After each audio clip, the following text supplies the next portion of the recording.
اگر آپ کو لگے کہ اس ویڈیو کی آپ کو ضرورت تھی تو مجھے فالو سبسکرائب کر کے میرے ساتھ جڑ جائیے. میں چاہتا ہوں کہ آپ کے چہرے پر ہر دم مسکراہٹ رہے. تو کیا ہو رہا ہے کہ یہ جہاز چل رہا ہے اور اپنے پیچھے پانی چھوڑتا ہوا آ رہا ہے, سمندر چھوڑتا ہوا آ رہا ہے. ٹھیک ہے, کدھر جا رہے ہیں ہم؟ آگے جا رہے ہیں. جو پیچھے سمندر رہ رہا ہے, اب اس میں طوفان آئے, بہت تیز لہریں آئیں, اس جہاز کا کچھ نہیں بگاڑ سکتا. کیوں؟ کیونکہ اس جہاز نے اس کو پیچھے چھوڑ دیا. اب وہ سمندر اس کا کچھ نہیں بگاڑ سکتا کیونکہ اس نے چھوڑ دیا. آپ بھی اسی طرح ایک بار لوگوں سے امید رکھنا چھوڑ کر دیکھیے, پھر وہ لوگ آپ کا کچھ نہیں بگاڑ سکتے. کیونکہ جن لوگوں کو صبر کرنے کی عادت ہو جاتی ہے نا, تو پھر ستانے والوں کی اوقات 2 کوڑے کی رہ جاتی ہے.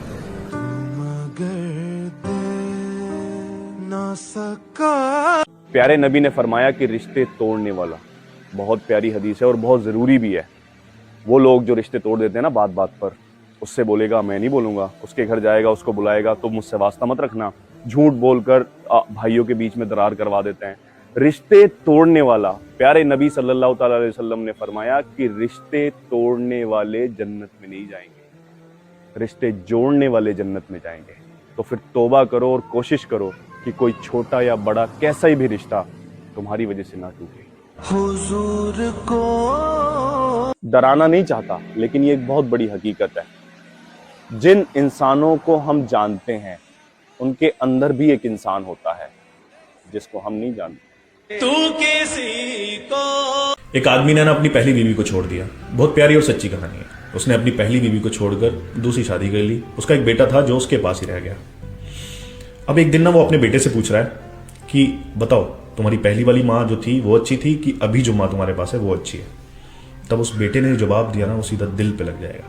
اس نے بولا کہ پہلے والی ماں جو تھی نا میری جھوٹی تھی, وہ جھوٹ بولتی تھی, اور یہ والی ماں سچی ہے. تب وہ باپ پریشان ہو گیا کہ اپنی ماں کو جھوٹا بول رہا ہے. اس نے بولا ایسا کیوں؟ اس نے بولا کہ پہلے جب میں کھیلنے جاتا تھا محلے میں, اس کو پریشان کرتا تھا, تب وہ پریشان ہو کر مجھے پیٹتی تھی اور بولتی تھی کہ تجھے کھانا نہیں دوں گی, گھر میں نہیں آنے دوں گی. اس کے بعد خود ہی محلے میں ڈھونڈتی تھی, مجھے مناتی تھی, میرے نخرے اٹھاتی تھی اور زبردستی کھانا کھلا دیتی تھی. اس لیے وہ جھوٹی تھی. لیکن یہ ماں سچی ہے.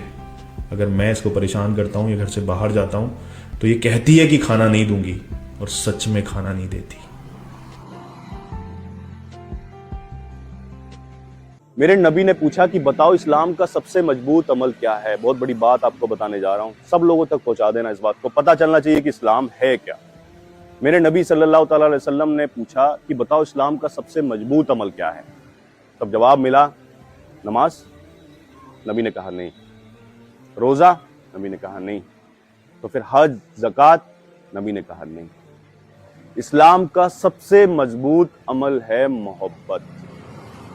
خدا کی رضا کے لیے ہمیں جس سے بھی محبت ہوگی نا, اگر بھائی سے ہوگی تو بھائی کا حق نہیں ماریں گے, اگر غریبوں سے ہوگی تو کسی مظلوم پر ظلم نہیں کریں گے, اگر خدا سے ہوگی سچی محبت تو پھر عبادت بھی کریں گے. سچی محبت اگر دنیا میں لوگوں کو ایک دوسرے سے ہو گئی تو پھر کوئی کسی کے ساتھ غلط نہیں کرے گا. بس اسی لیے اسلام کا سب سے مضبوط عمل محبت. حضور کو